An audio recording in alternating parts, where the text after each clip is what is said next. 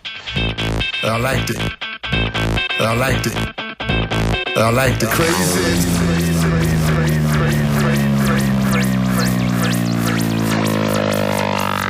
The idea of taking wild chances musically.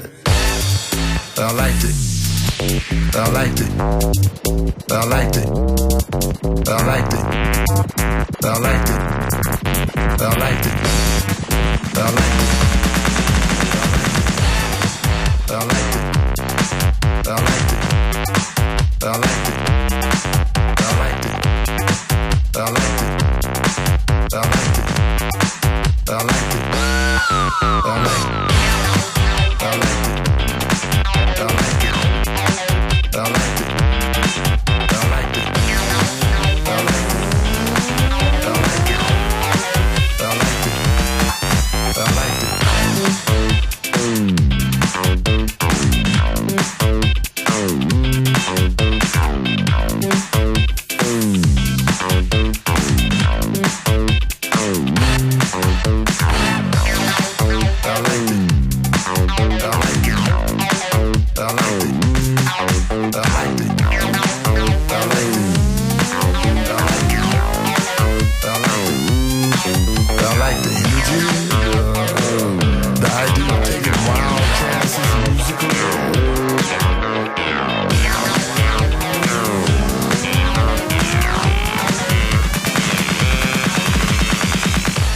Yes, sirree, Bob. Someraza, and I like it.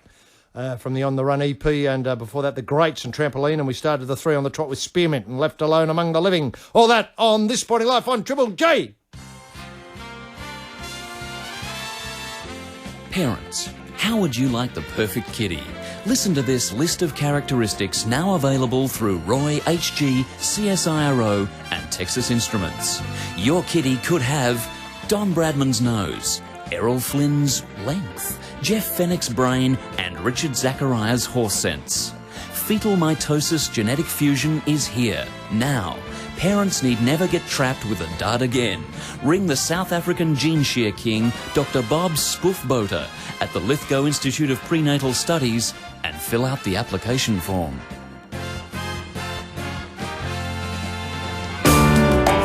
Aussie boxers can fight, but Aussie boxers can also cook. Available now, a cookbook for all families. One in the Guts, featuring recipes from Jeff Fennick, Choc Mundine, Skinny Hussein, Big Bob Mirovic, and an Eat Well for Life sealed section from the master of the Chew, Costa Zoo. Yes, you too can now punch well above your weight with a full stomach. Hardcover editions available wherever you see the bag hanging. Roy, look, just a quick one before we go, but the Chuck has been in the news again. He's been described as a person of interest to, obviously cricket authorities. But one interesting thing about this, the person of interest was, never mind the sort of lunacy of getting universities involved and, professors. That's the last thing you want. The last thing you want. Let's have common sense prevail. Common sense prevail, that's right. He's chucking, he's out. And none of the wickets stand, they all go to Shane Warne, who's got 1,000 now. If he gets the Muralitharan lot. What I was interested in, though, is if I can put my hand on the piece of paper, was concerned the number of people who there also are people of interest. Oh, really? Have they named No, them? unfortunately, they haven't. It's Michael Holding made the comment that, there are a whole heap of others who he thought were at it. Now, I'm just worried here whether by, sort of, how do I put it, alerting them and not doing something about it, it makes them feel more secure in their ongoing battle with the straight arm. Have I said that correctly? Do you know what I mean? I think that's right. If they ask them to come in, stand on the spot, what the hell are you up to? Yeah, look, I'd agree with that. I think when it comes to criminals, you don't want the criminals knowing you're coming after them. Correct. It would be much better just to make arrests. And lay charges and deal with the fallout that way, rather than say, well, look, OK, you criminals, we're going to come at you now. I think that just sends the wrong signal. It makes them feel sort of... Well, they'll just change their ways. Indeed. They'll stop chucking. I think it was the ball that worried him most was the so-called Duzra. The effort ball? Oh, the Duzra of Murula. Yeah. Oh, they're worried about it. Brett Lee's effort ball. It goes without... Yeah, the E-ball. Yeah, the E-ball. Binger's E-ball is very, very suspect and is certainly of interest to ICC officials. But it's the Duzra, the idea that you can bowl a leg break with an off-break action, or is it the other way around? Whatever. It doesn't matter. It makes no sense to me either way, and it's got to be cheating for a start, because it just defies logic, my understanding of biomechanics. My layman's down-to-earth, common sense approach to biomechanics. Yeah, to do it, you've got to throw it. You've got to throw it. Yeah. Well, you know what I also particularly worried about with regard to this is that we seem to be pushy-footing around, We've broken several people. I think Colleaguer was flushed out saying he believes the bloke's chucking this week, and it was one of the few people who's called him. Finger in the air hair, again, broke him completely, the battles. We now seem to be encouraging people to, sort of give the bird to ICC officialdom with this throwing stuff. You're absolutely right. Look, I think something's got to be done immediately with the Murali case. And I think he should have his wickets stripped. That's what I suggested. Yeah, stripped. Totally. What do you think of the idea of giving him to Warnie? I don't know about giving him to Warnie, but I think we'd have to replay every test match that he ever took part in, because batsmen who were given out obviously weren't out. No. And so they should be able to bat on. What an interesting idea. What an interesting idea. Just develop that. In other words, if he was... let's say there was a test match played in... so Sri Lanka v Sri Australia. Lanka v Australia, Let's say he got 4 Hayden. years ago. Yeah, he got Hayden. He got Haydos for 50. Yeah. Let's say, for argument's sake. Well, you'd have to go back, get together all the ingredients of that test match, go back to that point, Haydo, not out, keep batting, boy, and play the match from there. Wow. This is opening up a can of worms, Roy. I know it can is. of worms? I know. But I suppose in the fairness you have to. Yeah, and if either that or Wisden has to go back and relook at those records and just, instead of having, bowled LBW, retired. So he's able to keep... Hayden retired, 0. Langer retired, 6. Know what I mean? So when they come to averages, they don't count those They don't wickets. count, no. Would you like to see a committee set up from Wisden to examine, say, the conditions, the state of the match, the other bowlers that Sri Lanka had, and apportion a score? Yes, I would. So it might be if he got 50, they might think he got 86. That's right. And that would go to his... That's it, to his average. His average. So it'd be bowled Vas, caught Junaranatunga, 86. Right. Yeah. Well, now you're getting closure. Yeah. Because what I'm closure. Thank you. Because that's what the batsmen want. I know the batsmen want. They feel as though they've been dudded. They're really, heated about it. This pressure, pressure, Roy. You don't understand what I mean. Sorry, ordinary sleepless people. Nights. Sleepless night. They don't understand what pressure does to you. That's it turns you inside out, Roy. That's right. Inside and you've got out. to factor that in to all of these batsmen who've been dudded. What that impact has had on their careers. Matthew Elliott. Yeah. Who knows? Yeah. Well, it wouldn't surprise me that, without closure, there could be problems ahead. Not necessarily in the next 10 years, but say in 20 years' time when they hit the 40s and 50s. No, that's right. They'll be away with pixies. Yes, I know. You're going to get a lot of angry ex-batsmen in jail. That's it for the week. We'll see you next week with more Life. Bye now.